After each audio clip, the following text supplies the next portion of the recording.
Immanuel Kant, in one of his essays, alluded to those who have dignity because they are not dependent upon the purposes of anyone else.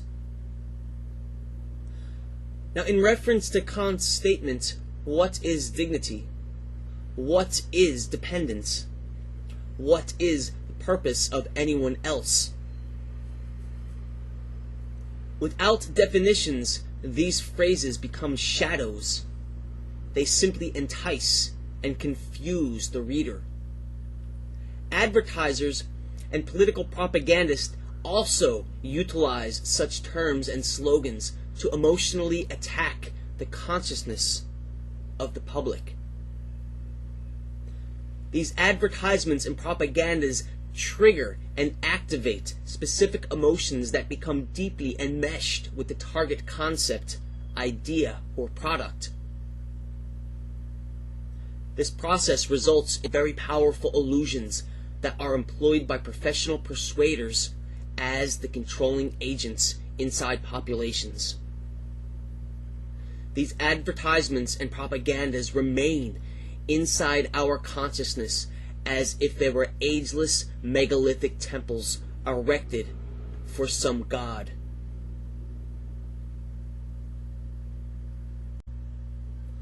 That there are coerced legislations put into the body of law which codify democratic nations is undeniable. Therefore, the ultimate question to be asked is whether these legislations are intended to distort and manufacture a particular social reality. Dr. Stanley Milgram, in his famous conformity and obedience studies in the 1960s, had proven that the antithesis of agency is the agentic state whereby others, usually of a higher status or power, attempt to regulate or control the behavior of another individual.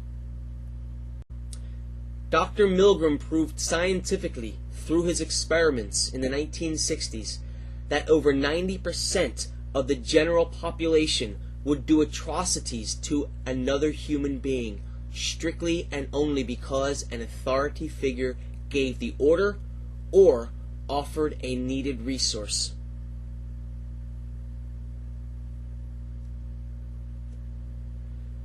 However, it is no secret that one cannot avoid the massive and convincing attempts by advertisers, politicians, and the professional persuasion agencies to mix these illusions with our fragile worldviews.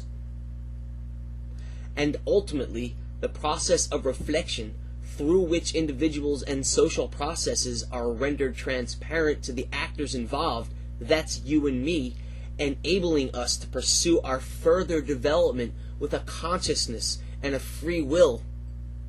Rather, this process is that we are the end product of a causal chain fully operative behind our backs.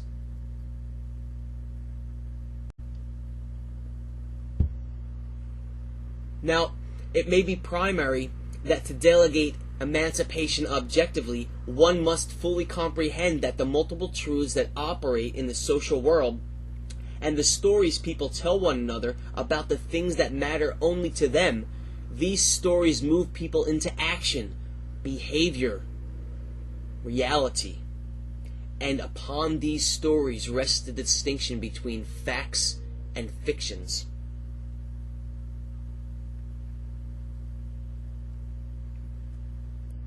The offices of professional persuasion dedicated to facilitate coercion in democratic legislation are a massive and clandestine power.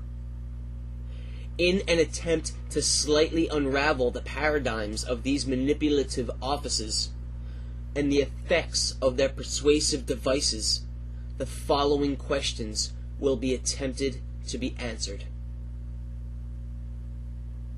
First, to what degree do societal norms manufacture predictable outcomes of behavior? Second, to what degree are the warrants that establish society susceptible to persuasion? Third, to what degree do individuals establish a reality to accommodate for these warrants?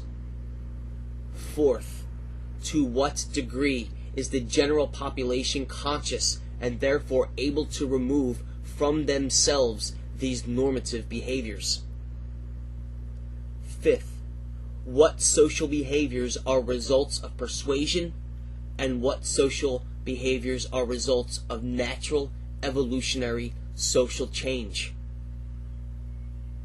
6. To what degree are social norms employed as controlling agents, and how does this affect the individual? And finally, are social nostalgias rooted in illusions that manufacture differing worldviews for each and every individual?